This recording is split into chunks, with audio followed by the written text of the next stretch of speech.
कमल शर्मा। नमस्ते हजुर सबैजनालाई।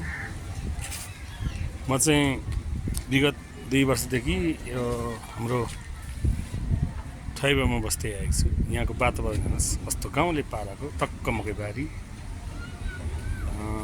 टक्क हजुरको हरियाली, टक्क घरहरू शान्तिना मात्रै छ। एकदम छिटफुट है हेर्दै गर्नु होला।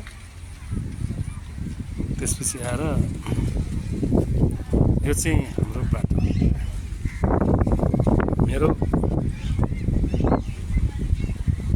चाहिँ लाइफमा जिन्दगी यसरी बितिहाल्यो।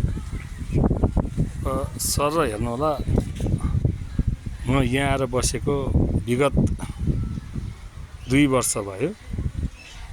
यो ठाउँमा आएर बसेको मैले 2 वर्षको बिचमा एउटा जापानिज स्टाइलको ट्रस हालेको छु एकदम चाहिँ सर लाएर। हजुर यहाँ हेर्नुहोस्, यो मेरो ट्रस हो, मेरो यो भान्जीको घर भयो। यसपछि आएर सर लाएर हेर्नुहोस् 2 वर्षमा यति फुलहरू पनि भए, ट्रस छ, जाँगर चलाएर जे पनि हुन्छ है। हेर्नुहोस् मेरो यो सानो कटेज हो, जापानिज स्टाइलको घर भयो। त्यहाँबाट आएर म हजुरहरूलाई देखाउँदैछु यो मेरो चाहिँ फुलहरू, बाहिरका फुलहरू अहिले टिपिएको छ। यहाँदेखि मेरो यो खालको ट्रस छ हेर्नुहोस् है, यस्तो प्रकारको ट्रस छ।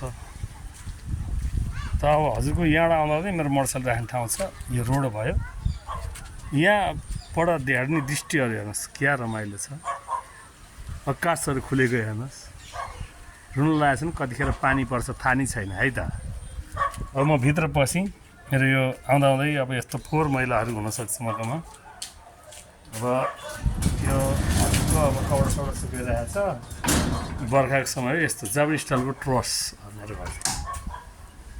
यो बाहिरी टोयलेट छ, सिसी क्यामेरा फिट छ, पानीको धाराहरू छ। यहाँ हाम्रो 24 घन्टा पानी आउँछ। त्यसपछि आएर यहाँनिर आएर चाहिँ यो हाम्रो चाहिँ अब यो मेरो गेट भनौँ, यो गेट भयो। यहाँभित्र मेरो श्रीमती बसिरहेको छिन्। यस्तो ल कति आनन्दले मेरो श्रीमती कति आनन्दले बसिरहेको छिन्। खुसी हुनुपर्छ, सानो घर भएर पनि हामी जापानिज स्टाइलको घरमा बस्छौँ है। मेरो श्रीमती हो, टिकटकहरू अब युट्युबहरू हेर्नुहुन्छ। यसपछि आएर म सानो फुलहरू रोप्दैछु। आज फुलको एकदम सोखिन मान्छे हो। अब फुलहरू फुलिरहेका छन्। ल हेर्नुहोस् 2 वर्षको अन्तरमा प्रगतिहरू हेर्नुहोस्। यहाँ अब यो बाहिर लगाएको यहाँसम्म आइसकेको छ। यो रुखहरू हेर्नुहोस्, अब 2 वर्षमा रुख कत्रा हुँदो रहेछन्। ल हेर्नुहोस्, अब यो मेरो बारी भयो। यो मेरो जापानिज स्टाइलको ट्रस भयो है, हेर्नु सक्नुहुन्छ। म यहीँ छु। जापानिज स्टाइलको ट्रस भयो मेरो यो घर।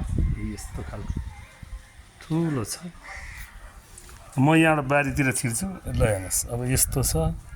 ल हेर्नुहोस्, यहाँ फलिरहेको अम्मा, विदेशी अम्माहरूदेखि लिएर हर चिज बोर्डहरू छ। हेर्नुहोस् अम्माहरू सानो सानो फल्दैछन्। यो धतुरा बोर्ड भयो, यो हाम्रो भयो। त्यसपछि यो हजुरको आएर भयो। यो यहाँ फलिरहेको छ हाम्रो एउटा चाहिँ सुन्तोला।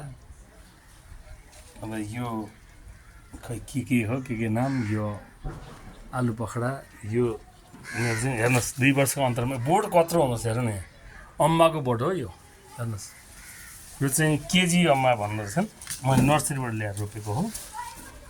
अब यहाँ बोर्डहरू, यो मेरो कागतीको बोर्डै खाइदियो। हेर्नुहोस् कागती फलिरहेको छ, टक टक टक टक टक टक कागती फलिरहेको छ। हेर्नुहोस् है, यो सुन कागती भन्दो रहेछ। यस्तो छ यो अम्माको बोर्डले सबै खायो। अम्मा झुमिरहेको छ हेर्नुहोस् है। फेरि यहाँ हो, यो पनि सुन्तला बोर्ड हो। म यहाँ यता लाग्छु।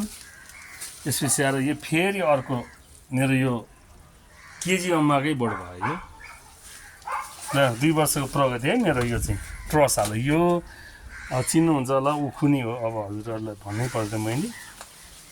यसपछिबाट आएर म यसरी यहाँ जान्छु। अलि हिलो चिल्चिल छ। जापानिज स्टाइलको ट्रस हो मेरो चाहिँ पुरै। ल हेर्नुहोस् यस्तो छ। घर पछाडि म हिँड्दैछु।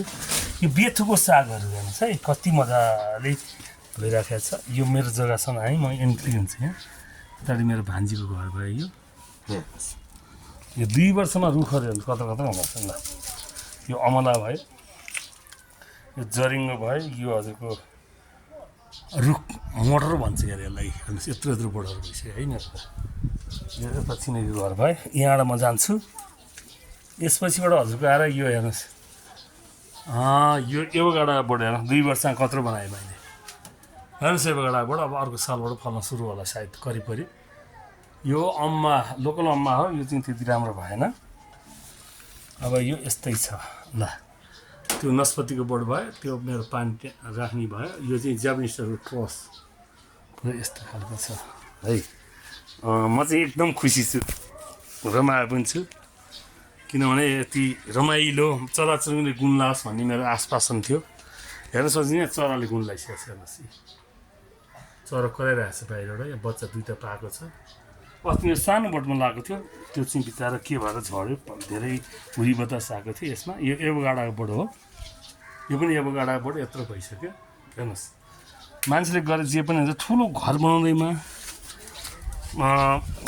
मान्छे सुखी हुँदैन हामी सानै घरमा सुखी सन्तुष्टि रहन सिक्नुपर्छ है म चाहिँ सबैजनालाई जनचेतनाको लागि भनेको कोहीको घरमा श्रीमतीहरूले ठुल्ठुलो घर बनाइदिनुहोस् 2-4 तले होस् भन्छन् त्यो हिसाबको कुरो होइन त्यो गर्ने होइन एक घर बनाउनु 1 करोड 1.5 करोड लाग्छ भने हामी 16-17 लाखमा यस्तो राम्रो घर यस्तो राम्रो क्वार्टरहरू बनाउन सक्छौँ भने किन त्यत्रो पैसा खर्च गर्ने ब्याङ्क ब्यालेन्स गर्ने बुढेसकालमा बसी खाने है त म आउँदैछु यता ल हेर्नुहोस् कति सुन्दर छ यहाँ चिप्लिन्छ भने अलिअलि हलुका फुलुका के गर्ने है हिलो चिप्लामा हिँड्नुपर्छ गाह्रो छ मलाई नि ल यस्तो छ ल हेर्नुहोस् यो खानेपानी धारा भयो हेर्नुहोस् टक्क 24 घन्टा पानी आउँछ फुलहरू भयो ल घर मेरो यो जापानिज स्टाइलको क्रस छ भित्रको सबै देखाएर पनि परेन होला नि है त ल लाइक कमेन्ट सेयरहरू गरिदिनु होला सबैजनालाई कमल शर्माको तर्फबाट नमस्ते है त जय शनि महाराज